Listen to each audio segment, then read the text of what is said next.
Hello, Internet. So, is it possible that thinking big can actually work against us? Is it ever possible that it's better to think small?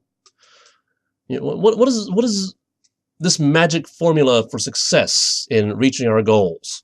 However big or small they might be. By the way, welcome to the Empirical Sword. I'm Lore Master DLC79, and I happen to believe that school doesn't teach. We have to be the masters of our education, which means that we need to do the learning on our own, especially the learning that isn't done in school, like this.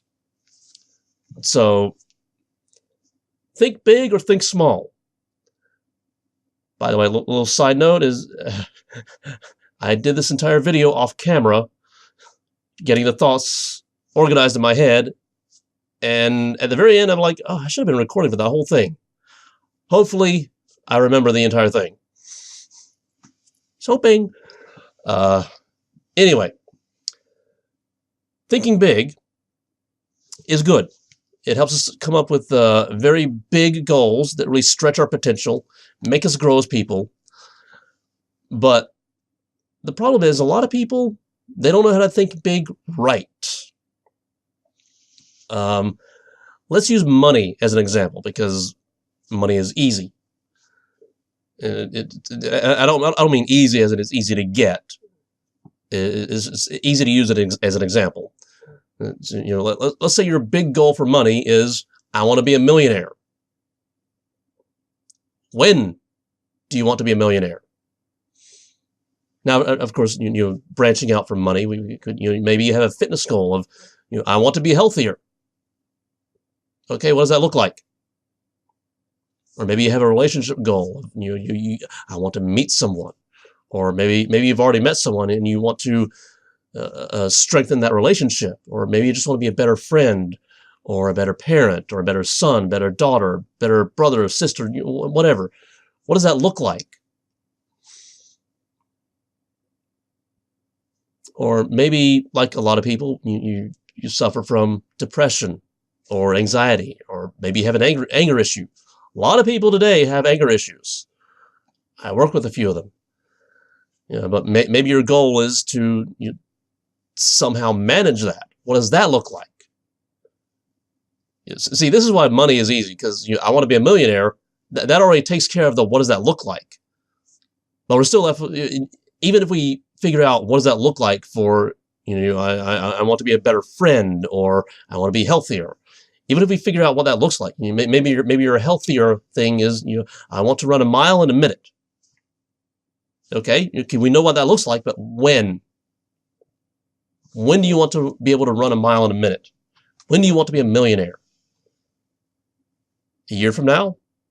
10 years from now? 100 years from now? Becoming a millionaire in 100 years, that's doable, but it's going to take a long time to get there. You want to be a millionaire tomorrow? That's going to be a little difficult. Unless your net worth is currently $999,000. Might be doable then. But, I mean, see, this is where people don't think big good enough. They forget the time factor. When do you want to get there? And usually big goals require big time. And big time is where thinking big can work against us. Because it's like, back when I was in college, like at the very beginning of the semester, they'd be like, okay, you have this research paper that you got to turn in by this date, which is like 3 months away. Okay.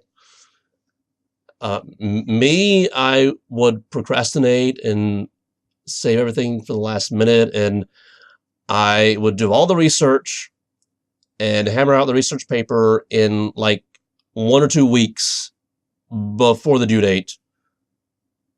And I mean, mostly I got A's because I found out how to kind of hack the system.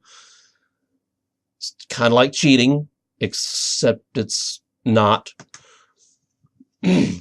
But I mean, the point is, 3 months, that was too much time.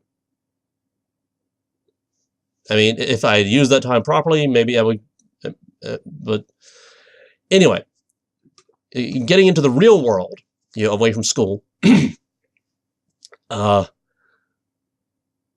if you tend to procrastinate on your big goals, they don't happen.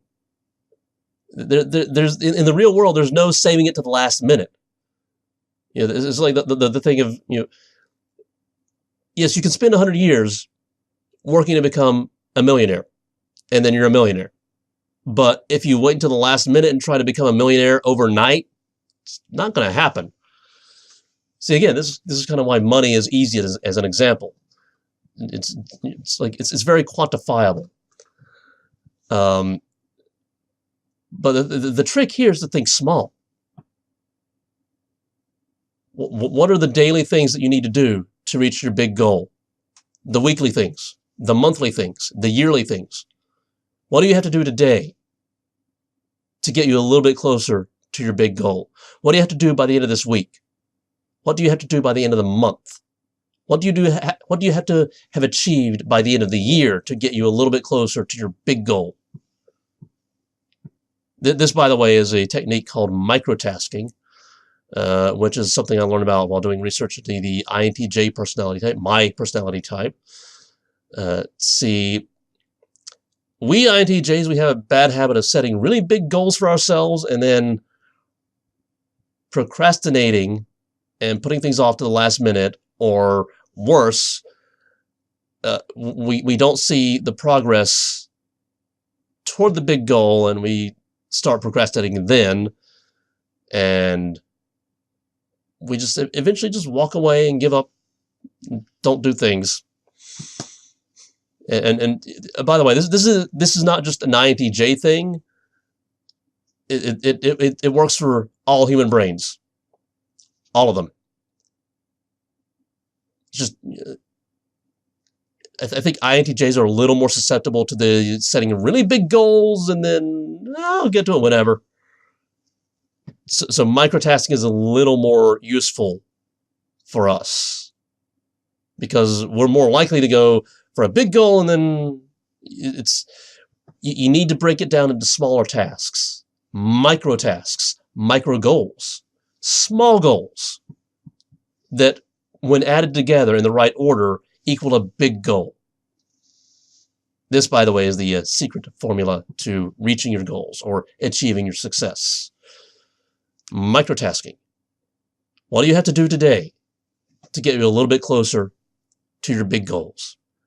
What do you have to do by the end of the week to get you a little bit closer to your big goals? And month, year, and you can do the time extrapolation by yourself.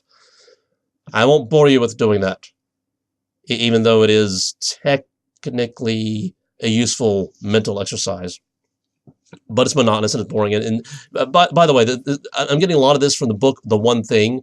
There's actually an audiobook on YouTube. If I remember, I will link it in the description, but it's also on the playlist, Some Light Reading, that is on my channel page. I'll probably post a link to that somewhere, wherever it shows up in the card of my thingies.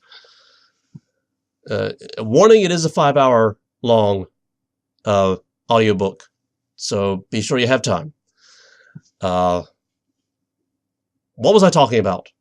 This is another INTJ thing. I got lost on a tangent, and now I can't remember what I was talking about. I was talking about the one thing, I remember that, and the microtasking, and how the microtasking is basically the secret to turning big goals into small goals that you can achieve today to see immediate results, immediate progress, albeit incremental progress, small progress toward your big goals. But small progress today, compounded over many, many days, equals a lot of progress. Big progress. So, in other words, you should think big, but once you've thought big, start thinking small. Break your big goals into small goals so that you can make small progress over time, which adds up to big progress.